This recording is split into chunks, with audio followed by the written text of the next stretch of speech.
गर्दी बघितल्यावर विलासराव काटाकीर झाला असणार तुम्ही.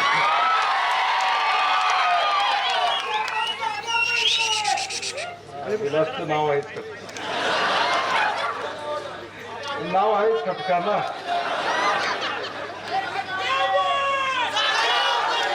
सात तारखेला जाग्यावर पलटी करायचे सगळ्यांना. लहू बाळा देसाईंचा राजकीय वारसा पुढे घेऊन जाणार असणाऱ्या सौ छाया प्रकाश देसाई, अमर केशव कांबळे आणि जमलेले या जिल्हा परिषद मतदारसंघातील बंधू भगिनी आणि तरुण मित्र, गगनबावड्यात पण बघितलं, इथं पण बघितलं. मी म्हणलं करंट एवढा आहे की निवडणूक आज झाल्यासारखं वाटायला लागलं. आज आपण या जिल्हा परिषदच्या प्रचारासाठी ही सभा आयोजित केलेली आहे आणि या सभेला संबोधित करताना एक विशेष आनंद आहे, कारण की या तालुक्याच्या विकासासाठी Padmashri doctor D Y Patil साहेबांनी साखर कारखान्याच्या माध्यमातून या विकासाला, या तालुक्याला आर्थिक उन्नतीकडे नेण्याचं काम त्या ठिकाणी केलं. 25-30 वर्षापूर्वी साखर कारखाना नव्हता, त्यावेळी या तालुक्याची परिस्थिती काय होती याची आपल्या सगळ्यांना जुन्या लोकांना कल्पना आहे. परंतु गेल्या 25 वर्षामध्ये डी वाय पाटील साखर कारखान्याच्या माध्यमातून या तालुक्याच्या अर्थकारणाला जसं आधार मिळाला, तसं सामाजिक उन्नती सुद्धा या तालुक्यातल्या सामान्य माणसाची त्या ठिकाणी झाली. आज मागास म्हणून ज्या गगनबावडा तालुक्याचा उल्लेख जिल्हाभर व्हायचा, तो आता एक सदन तालुका म्हणून उल्लेख होतो, याचा आनंद माझ्यासारख्या कार्यकर्त्याला निश्चितपणे आहे. आणि म्हणून या निवडणुकीला सामोरं जात असताना जिल्हा परिषद पंचायत समिती निवडणूक आपल्या दृष्टीनं महत्वाची आहे, कारण की अंगणवाडी पासून ते जिल्हा परिषदची शाळा ते प्राथमिक आरोग्य केंद्रामध्ये आमच्या घरातली एखादी बाळंतीण झाली तर तिची निगा राखणारी आशा वर्कर असेल, या सगळ्यांशी जिल्हा परिषद आणि पंचायत समिती ही संबंधित असते. आणि म्हणून या जिल्हा परिषद आणि पंचायत समितीमध्ये चांगल्या विचाराची माणसं, ध्येयानं काम करणारी माणसं हे जाणं अत्यंत महत्वाचं त्या ठिकाणी असतं. आणि म्हणून आज आम्ही जे काही उमेदवार आपल्याला दिलेले आहेत, सोनाली असेल किंवा अमर असेल किंवा छायाताई या ठिकाणी असतील, तिघांनाही समाजकारणाचा वारसा प्रामुख्याने आहे. ज्यावेळी एखादा माणूस राजकारणामध्ये येतो त्यावेळी समाजकारणाचा वारसा त्याला गरजेचा असतो.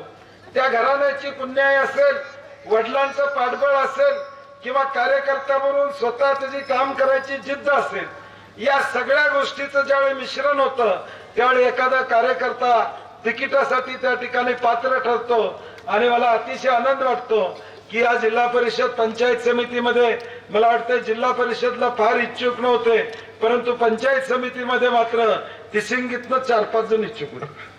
बरोबर आहे ना. त्यामुळं सगळ्यांनी या इच्छुकांनी माघार घेतली आणि आज जो काय अमर सारखा एक सामान्य कार्यकर्त्याला तिकीट देण्याचा निर्णय मी घेतला, त्या निर्णयावर राहण्याचं आपण सगळ्यांनी या ठिकाणी ठरवलं, त्याबद्दल मनापासून माझे धन्यवाद या ठिकाणी द्यायचे. कारण की शेवटी गट म्हणून आपण काम करतो, पक्ष म्हणून ज्यावेळी काम करतो, इच्छा सगळ्यांचीच असते, मागणी सगळ्यांचीच असते, त्याबद्दल कुणाचा दुमत नाही. परंतु ज्यावेळी नेतृत्व एखादा निर्णय घेतं त्यावेळी तो विचारपूर्वक नेतृत्व या ठिकाणी निर्णय घेत असतं. आणि म्हणून या तालुक्याची धुरा ज्यावेळी तुम्ही माझ्याकडे देता त्यावेळी या तालुक्याचं भलं होण्यासारखंच काम माझ्या हातनं या ठिकाणी होणार. कुठलंही चुकीचं काम या तालुक्यामध्ये विकासाच्या दृष्टीनं या ठिकाणी कुठलंही चुकीचं काम होणार नाही. आणि त्याच पद्धतीनं हे एक सक्षम तिन्ही उमेदवार मी देण्याचा प्रयत्न या ठिकाणी केला. आज प्रकाश देसाई हा धडपडणारा कार्यकर्ता आहे. लहूबाळा देसाईंच्या बसून एक राजकीय वारसा त्या घराला त्या ठिकाणी कायमपणे गेले 30-40 वर्ष आमच्याबरोबर राहिलेलं हे घर आहे. आणि म्हणून आज त्या घराला संधी द्यायचं काम मी या ठिकाणी प्रामुख्याने त्या ठिकाणी करतो. विलास पाटील हा एक सक्षम कार्यकर्ता त्या ठिकाणी, कारण की विलास पाटलांचं कर्तृत्व जाईल तिथं सगळ्यांना मदतीचा हात देण्याचं काम त्या ठिकाणी आहे. दातृत्व हे मनापासून या ठिकाणी लागतं, नुसतं बोलून चालत नाही, करतो आणि बघतो म्हणून. हे करतो आणि बघतो म्हणण्यातला नाही, हे करून दाखविण्यातला आहे. हे मला या ठिकाणी सांगायचं. बाकीच्यांची भाषा करतो आणि बघतो ही भाषा या ठिकाणी असते, परंतु विलासनं कधी करतो आणि बघतो सांगितलं नाही. करून दाखवायचं या ठिकाणी दिलं आणि सामान्य माणसाला, या गरीब माणसाला ताट मानेनं या ठिकाणी उभं करण्याची संधी विलासनं त्या ठिकाणी दिली. आज ग्रामीण भागामध्ये कधी ना कधीतरी आम्हाला नड लागते. आज आमचा संसार हा एका खांबावर या ठिकाणी चालत नाही, कधी कधी दुसऱ्या खांबाचा आम्हाला गरज लागते, कधीतरी आम्हाला अडचणीत येतं.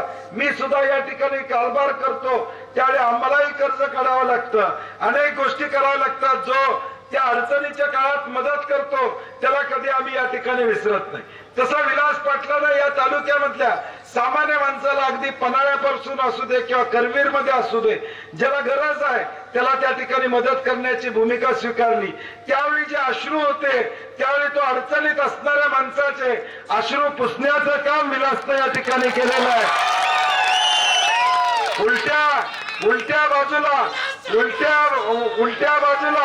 उलट्या बाजूला रडवायचं काम आहे, इकडं अश्रू पुसायचं काम. उलट्या बाजूला कर्ज मागायसाठी 20 वेळा हुंबरे झिजवायला लागतात, इथं या ठिकाणी मदतीचा हात पाहिजे तर रात्री 12 वाजता मदत होते. हे विलास पाटलाचं कर्तृत्व आहे, हे मला मुद्दा म्हणून आपल्याला या ठिकाणी सांगा.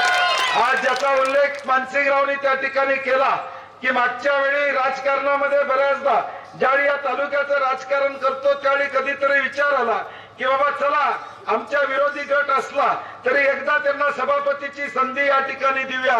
परंतु विलासराव भगवानपर, तुम्ही चुकीच्या माणसाला माझ्याकडे घेऊन आला होता. आज ज्या माणसाला तुम्ही मोठं केलं, ज्या माणसाला सभापती पदावर बसवलं, त्याला जाहीरपणे सांगायला पाहिजे होतं माझी वकिली करायला विलास पाटील बंटी पाटलाकडे आलता, आज मी उमेदवारी या ठिकाणी करणार नाही, हे ठणकावून त्या ठिकाणी सांगायला पाहिजे. तुम्हाला विलास पाटील भगवान पाटलांनी त्यावेळी वकिली केली म्हणून मी निर्णय घेतला आणि बंकटला थोडं थांबायला सांगून आपण 1 वर्ष का 1.25 वर्ष मला वाटते एकनाथ शिंदेना या तालुक्याचं सभापती पद त्या ठिकाणी दिलं. कधी त्यांच्या घरामध्ये सभापती हे पद लागलं नसतं, ते फक्त बंटी पाटलामुळे लागलं हे या ठिकाणी लक्षात. आणि म्हणून आज ते या ठिकाणी उभे आहेत, सख्या आपल्या भावाच्या वेळेत उभे आहेत. मी भाऊ एवढ्यासाठीच विलासला म्हणतो कारण की जोपर्यंत विलास पाटील तुमच्या पार्टीत होता तोपर्यंत तो या ठिकाणी डायमंड होता आणि आता आमच्याकडे आल्यावर लगेच या ठिकाणी त्याच्यामध्ये लगेच फरक त्या ठिकाणी पडला. मला वाटतं विलासराव या ठिकाणी कार्यक्रम करायसाठी पीजीनी दिली असेल उमेदवारी. आज या सगळ्या प्रक्रियेमध्ये आपण या तालुक्याची निवडणूक या ठिकाणी, मला काय मी का बोललो हे, कारण की काल एक सभा त्यांची झाली त्यामध्ये फार ते चुकीचं विलासरावांच्या बद्दल या ठिकाणी बोलले, माझ्याबद्दल बोलले. मी एवढ्या खालच्या पातळीवर जात नाही, आता मी अशी वर गेलो, मी आता मी एवढ्या खाली उतरत नाही. परंतु आता सामने से कोई वार करे तो चुप बटणे वाला बंटी पाटील पाहिजे. तुम्ही जर बोलणार असलं तर मला बी तोंड आहे, मला बी जीभ आहे आणि शब्दांचा खेळ माझ्यासारखा ती करू शकत नाही. ते कुठं बी येऊ द्यात, कसं बी येऊ द्यात, हायगे करणार नाही हो पाटील.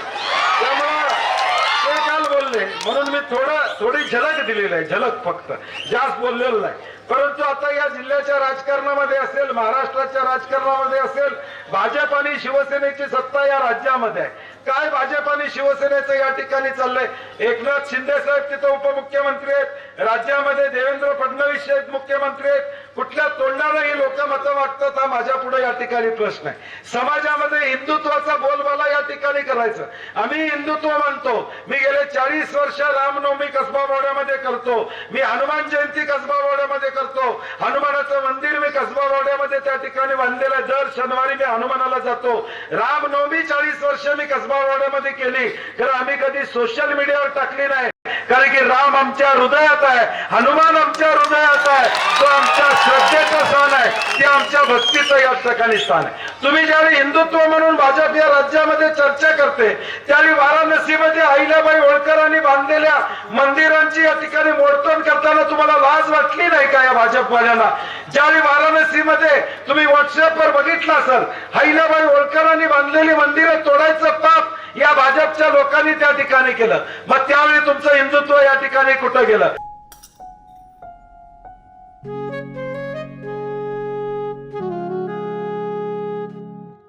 बाबा, आज येताना बासुंदी घेऊन या ना. अगं, कालच आपण आईचा वाढदिवस होता म्हणून आणली होती ना. ऐकलं हं. गोकुळची बासुंदी पुन्हा खावीशी वाटतेय. खरं सांगू, मलाही खावीशी वाटतीये. पुन्हा पुन्हा खावीशी वाटणारी गोकुळ